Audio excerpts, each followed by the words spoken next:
I came from not so good beginnings, so to speak, in my life, and I spent a lot of time on the streets and in refuges and things like that, sort of struggling to survive, along with quite a few other friends at the time that were also going through the same situation that I was. Struggling to find food, clothing, just basic necessities. One was more the aspect of housing. Living on the streets is a really frightening and daunting thing when you're, even as a younger teenager. It's extremely hard to try and fathom and cope with the unknown, I guess, because of the outside situations that were happening. You would start off just by walking around, still half asleep, I guess you would say, but very tired because you would constantly hear things while you were sleeping. You weren't having a proper sleep, you were having a light sleep because you were scared. So every noise you'd sort of jolt and move on. But then you would sort of walk around, always constantly looking for advantages for yourself, whether it be, hey, I can get a burger here, or someone else has discarded some food here, or you see some food in a bin that you're able to sort of try and consume to stop your guts from screaming at you and feeling ill from not eating, stuff like that.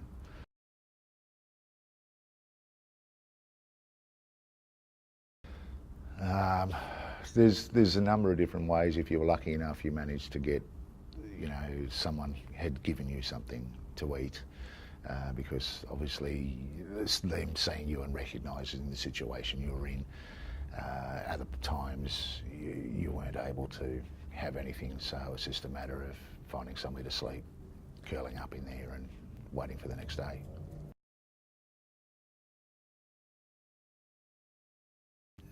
Not being able to supply just basic needs, things for your children, stuff like that, it throws you into a number of different areas: desperation, depression. One thing follows the other. Self-worth is just totally flawed. Your constant struggling to just even put food on the table for your child. There was one year there that I was not able to get my child Christmas presents, and I managed to go down to St Vincent de Paul, and after speaking with them and showing them some ID and things like that I had, they gave me a large green garbage bag that had stuff in it, and I took that home, and at that time my son was at school, and I took all those presents out that they had given me for him, and I just sat there and cried. Like, seriously, everything just lost it, because I was not able to even give him something simple like that. So any helping hand that people can give, you'd be surprised at how much impact that can have in respect of the person that's struggling to get through.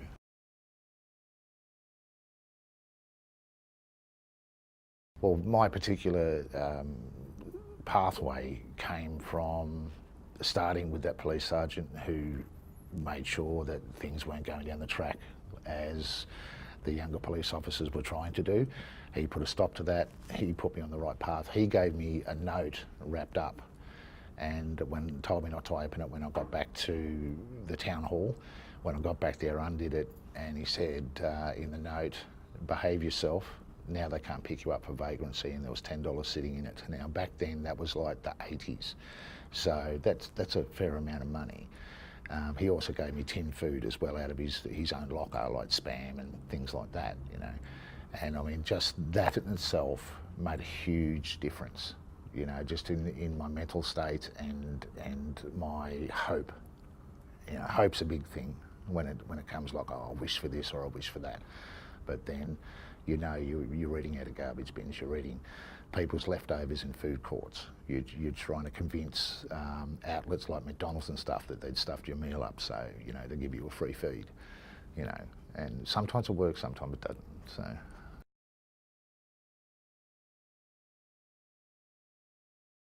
it was a set of things. given the opportunity for the job, that gave me respect for myself, and moving forward with that and having a positive outlook, and then that job led to sort of relatively permanent accommodation, and then hence my confidence. I came out of my depression, things like that. I didn't, at that time, I didn't have any assistance like nowadays you can go to counsellors and things like that. I mean, they may have been available then, but I was not aware of that. The youth workers did try as best they could to try and help you stay on the right track, and to an aspect it worked. What they did worked. But it's a lot of hands in the pot that makes the difference to someone from living on the streets and eating out of bins to having respect for themselves, to having a job, having accommodation, and being, you know, a proper part of society as we see it. And then in turn that person turns around and can make a difference to somebody else's life because you recognise you've been there, you've done that, you can make a difference here.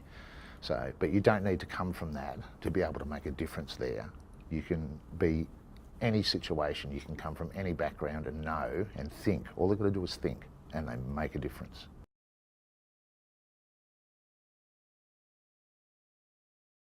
At present, I'm acting president of Prisoners Aid, ACT, and I've had a lot to do with poverty through my years of being growing up and living in India and Sri Lanka.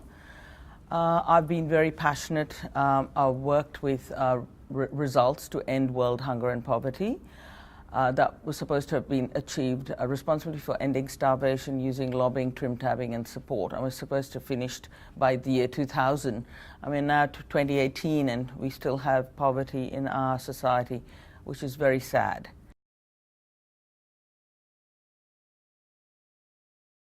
Well, the two key things to decrease recidivism and to break that chain of poverty is accommodation and having paid employment. You know, people have the inner resources to stand on their own feet. It's just giving the person a chance to stand up for themselves. And the two ways to do it are accommodation and work.